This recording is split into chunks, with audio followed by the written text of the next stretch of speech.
नमस्कार। आज के इस विश्लेषण में हम बात करेंगे एक बेहद गहरे और रहस्यमयी विषय पर।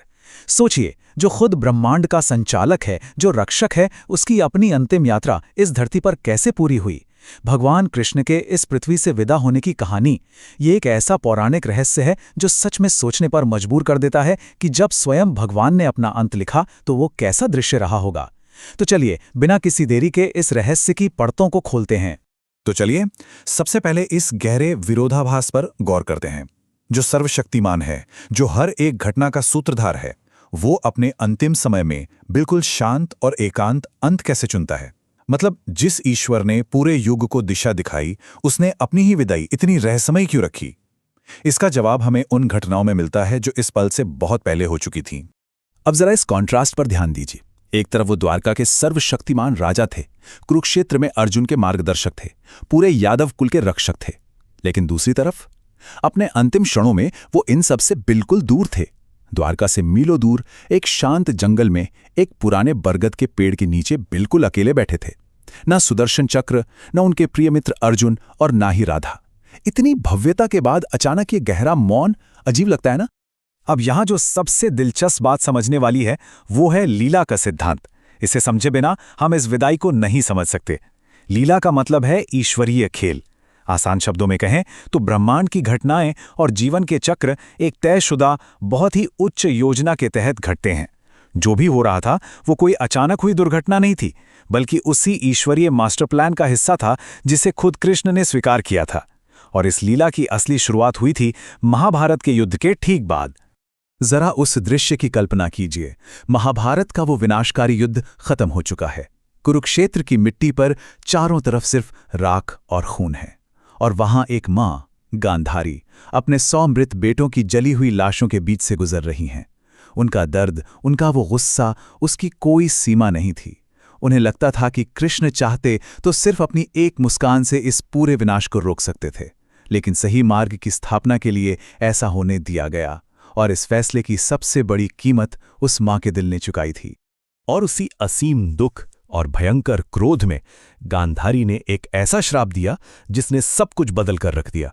उन्होंने कृष्ण की ओर देखकर कहा कि जिस तरह मेरे बेटों और मेरे कुल का नाश हुआ है, ठीक वैसे ही तुम्हारा यादव कुल भी आपस में ही लड़कर खत्म हो जाएगा। और सबसे बड़ी बात, उन्होंने कहा कि तुम खुद अपनी मृत्यु का सामना बिल्कुल अकेले करोगे।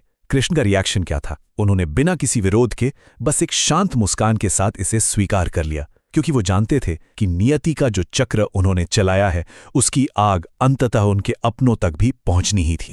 आइए देखते हैं कि ये पूरी कहानी कैसे जुड़ती है।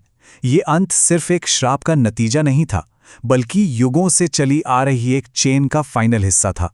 देखिए, त्रेता युग में दिया गया एक वचन द्वापर युग के अंत में गांधारी के श्राप से जाके जुड़ता है और फिर फाइनली उस शांत जंगल में एक तीर के रूप में अपनी मंजिल तक पहुंचता है। यह सच में दिखाता है कि समय और नियति का ये चक्र कितनी गजब की सटीकता से काम करता है। तो हुआ यह था कि त्रेता युग में जब भगवान राम ने रावण का वध किया, तो जरा नाम का एक तपस्वी राक्षस उनके पास आया। उसने एक बहुत ही अजीब सी मांग रखी। उसने कहा कि क्या मुझे कभी आपके मार्ग में आखिरी रुकावट बनने का मौका मिलेगा। राम ने उसे वचन दिया कि जब मैं द्वापर युग में कृष्ण के रूप में अवतार लूंगा, तब तुम एक इंसान के रूप में जन्म लोगे और तुम्हारे ही हाथों मेरी ये लीला समाप्त होगी।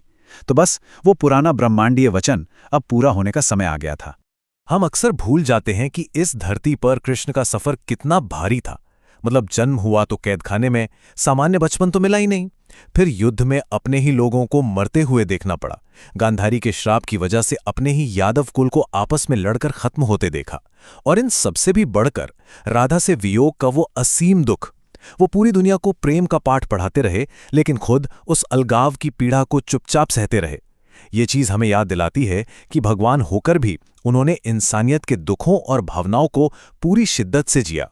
और ये इस बात को बहुत ही बेहतरीन तरीके से दर्शाता है कि कैसे एक ही चीज का अर्थ समय के साथ बिल्कुल बदल सकता है। सोचिए, जो बांसुरी कभी वृंदावन में ईश्वरीय प्रेम और खुशी की धुन छिड़ती थी, आज उसी शांत जंगल में वो एक हताश और दुखभरी पुकार बन गई थी। उस बरगद के पेड़ के नीचे बैठे कान्हा ने जब आखिरी बार उसे बजाया तो उसमें सिर्फ राधा को पुकारने का दर्द था। और फिर उन्होंने उस बांसुरी को 2 हिस्सों में तोड़ दिया। ये टूटना सिर्फ एक लकड़ी का टूटना नहीं था, ये सांसारिक मोह के पूरी तरह खत्म होने और पूर्ण समर्पण का प्रतीक था। तो अब सवाल ये उठता है कि क्या वो तीर महज एक दुखद दुर्घटना थी या फिर ब्रह्मांड की सबसे परफेक्ट ईश्वरीय योजना। बाहर से देखने पर यह एक बहुत बड़ी भूल लग सकती है, लेकिन अगर हम इसे आध्यात्मिक और पौराणिक नजरिए से देखें तो ये नियति का वो पन्ना था जिसे बहुत पहले ही लिखा जा चुका था।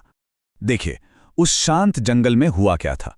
जरा नाम का एक शिकारी, हाँ वही जरा जिसे त्रेता युग में राम ने वचन दिया था, वो शिकार की तलाश में घूम रहा था। दूर झाड़ियों से उसे कृष्ण के पीले वस्त्र और उनके पैर का चमकता हुआ अंगूठा दिखाई दिया। उसे लगा कोई हिरण वहां आराम कर रहा है। बस बिना एक पल गवाए उसने अपना धनुष उठाया और तीर छोड़ दिया, और वो तीर सीधा जाकर कृष्ण के पैर में लगा। जैसे ही जरा पास पहुंचा और उसे अपनी इस भयंकर भूल का एहसास हुआ, वो वहीं जमीन पर गिरकर फूट फूट कर रोने लगा। लेकिन कृष्ण के चेहरे पर कोई गुस्सा नहीं था, बिल्कुल नहीं, बल्कि एक अजीब सी शांति थी। उन्होंने बड़ी ही शांत आवाज में जरा से कहा कि तुम दोषी नहीं हो, तुमने बस अपना काम किया है, ये मेरे ही कर्मों का नतीजा है, और तुम तो बस एक माध्यम बने हो। मतलब सोचिए, नियति के प्रति ऐसी पूर्ण स्वीकृति और क्षमा, ये सच में अद्भुत है। और फिर वो पल आ ही गया जब इस भौतिक शरीर को विश्राम मिलना था। अपना पूरा जीवन धर्म की स्थापना में लगा दिया और अब इस धरती से विदा लेने का समय था। सांसें धीरे धीरे धीमी पड़ने लगीं और उनके होठों से जो आखिरी शब्द निकले वो थे राधे राधे। भौतिक दुनिया यहीं छोड़ गई, लेकिन उनकी चेतना पूरी तरह से उस शाश्वत प्रेम की ओर निर्देशित थी। इसके बाद की घटना बहुत ही मार्मिक है। वो शिकारी जरा अपराध बोध से कांपता हुआ पास के गांव की तरफ भागा और लोगों को मदद के लिए बुलाया। जब कुछ गांव वाले और एक बुजुर्ग साधु उस बरगद के पेड़ के पास पहुंचे तो उस तेजस्वी देह और पास पड़ी टूटी बांसुरी को देखकर वो साधु तुरंत समझ गए। उन्होंने रोते हुए कहा कि अरे, ये कोई साधारण इंसान नहीं है, ये तो स्वयं कान्हा है, वही जिन्होंने कुरुक्षेत्र में धर्म की स्थापना की थी। तो यहाँ सबसे अहम बात यह है कि उनका अंतिम संस्कार किसी बहुत भव्य या राजसी तरीके से नहीं हुआ, बल्कि उन साधारण श्रद्धा से भरे गांव वालों ने इसे संपन्न किया।